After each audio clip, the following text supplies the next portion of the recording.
bagong paglalakbay nila Don Fricks sa Dark Continent. Talakayin natin yan mga Lodi.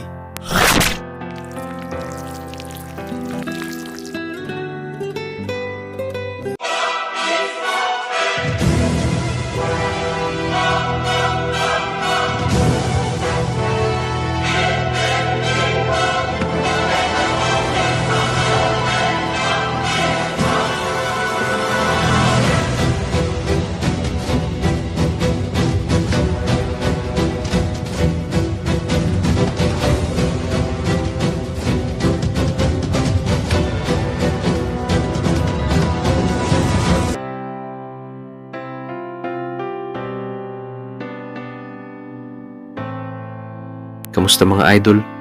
Ako nga pala si Asta AI Agent na napili ni Boy Anime para mag-narrate o magsalita sa video natin ngayong araw. At kinagagalak kong sabihin na ito ang isa sa mga bagong boses na gagamitin natin sa mga susunod. Kaya muli nyo itong maririnig sa mga next uploads natin. At ngayon nga tatalakayin lang natin kung ano na ba ang next step ng ating mga bida. Dahil sa nakaraang kabanata, mukhang tuluyan niya nang natalo ang Brion, level 100. Pero sa tingin nyo ba, muli pa bang babangon ang banta para muling lumaban kay Don Fricks? At kung may opinion kayo dyan, comment nyo na yan sa ating comment section sa ibaba.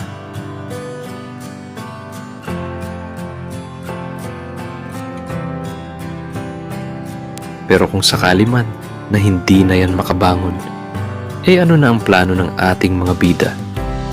Magsisimula ba sila sa bagong paglalakbay sa Dark Continent? O magpapatuloy si Don Fricks na lumaban sa mga Brion?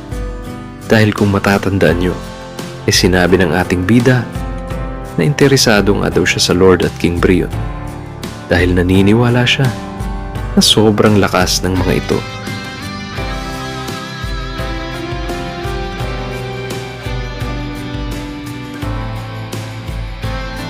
At gusto niyang matikman at malaman kung gaano ba kalakas ang dalawa na yan. Kaya abangan natin sa susunod na kabanata kung ano ba ang mangyayari kung magpapatuloy siya sa paglaban sa Hari at Panginoong Brion. Talaga naman, bakbakan na naman yan. Pero syempre may sirkumstansya rin na maaring hindi na siya tumuloy o lumaban pa sa Lord at Hari.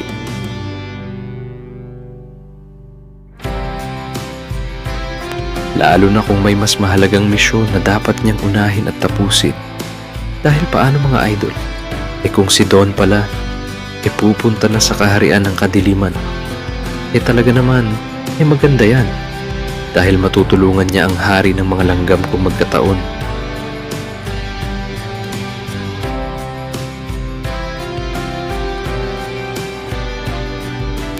Pero syempre sa ngayon, hindi pa naman ito sigurado o kumpirmado dahil ito ay speculation pa lamang. Pero goods for goods ang speculation na ito para kay King Magnum. At ngayon nga magkakaroon tayo ng 5 senaryo sa maaaring maging next move ng ating mga bida. At ang unang senaryo nga mga idol magpapatuloy na talaga sila Don Fricks sa bagong paglalakbay at mapapalaban na naman ang ating bida sa iba't ibang halimaw.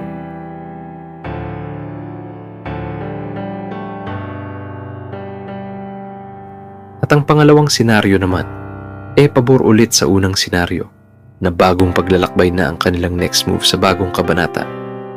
Ang pagkakaiba nga lang, kung sa unang senaryo, mahihinang nila lang ang makakalaban ni Don sa kanyang new journey. Dito naman, sa pangalawang senaryo, matindi at mga high level ang makakalaban ni Don sa bagong paglalakbay dahil ang pupuntahan nila Don sa bagong journey ang mismong kaharian na ng kadiliman. Talaga naman sobrang tindi nito dahil bakbakan na naman kung magkataon at isa pa magkikita na sila ni King Krego sa unang pagkakataon.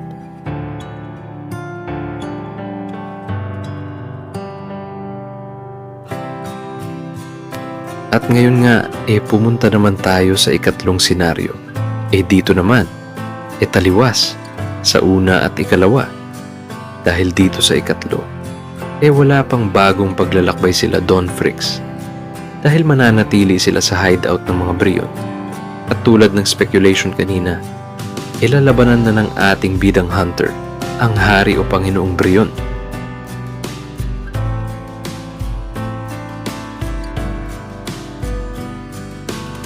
Pero kung dadako tayo sa ika-4 na senaryo, taliwas ulit yon.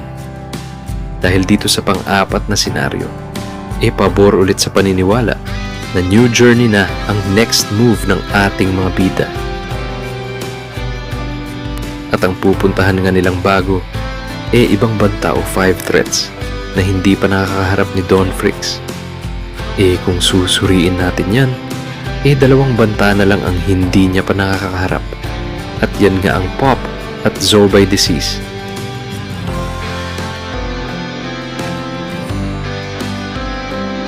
At kung pupunta na nga tayo sa ika-5 o sa huling senaryo, pagdating naman dito, panig ito sa bagong paglalakbay.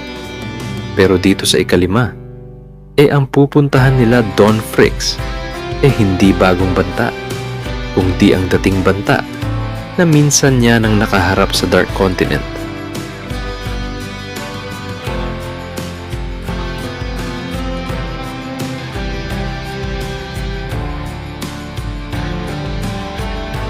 At yan nga ay walang iba, kundi ang batang AI na kanyang naging kaibigan sa nakaraan. At ngayon nga reviewin lang natin kung ano ba sa 5 senaryo na ito ang malapit sa katotohanan.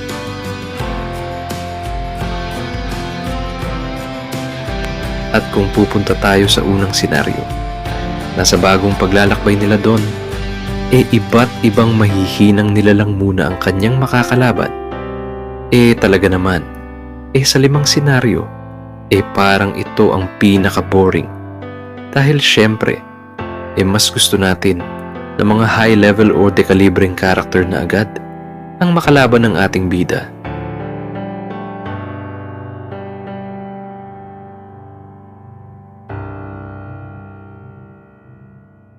Pero syempre, hindi naman imposible na mangyari ang ika-2 senaryo. Dahil alam naman nating lahat na napakarami talagang halimaw sa loob ng Dark Continent. At kung susuriin naman natin ang ika-2 senaryo, nakaharian na ng kadiliman ng pupuntahan nila. Talaga naman, ito sa 5 senaryo ang pinakamaganda, pinaka-exciting. Dahil matagal nang inaabangan ang pagkikita ni Don at ni King Krego.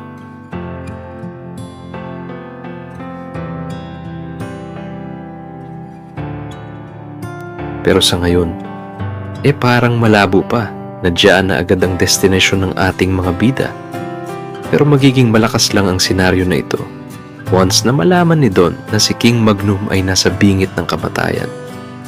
Dahil tiyak na malaman niya yan, siguradong tutulungan siya ng ating bidang hunter.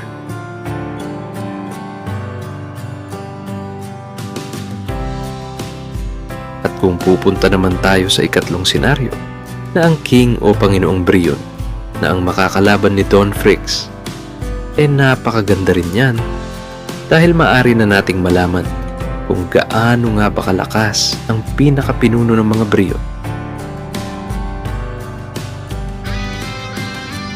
At kung re-reviewin naman natin ang ika-4 na senaryo, na ang pupuntahan nila Don Fricks ay ang mga bagong banta na hindi niya pa nakakalaban.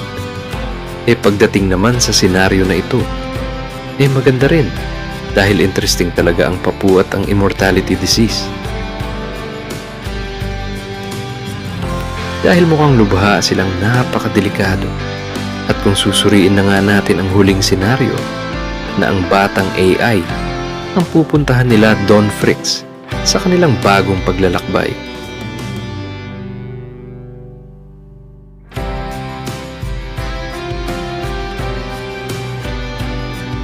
Talaga naman, mukhang ito na ang pinakamalapit sa katotohanan.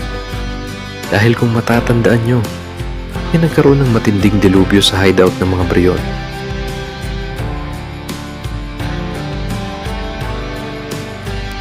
dahil nagising ang cursed Don Fricks o ang masamang sumpa sa kanyang katawan. At dahil dyan, napakaraming namatay.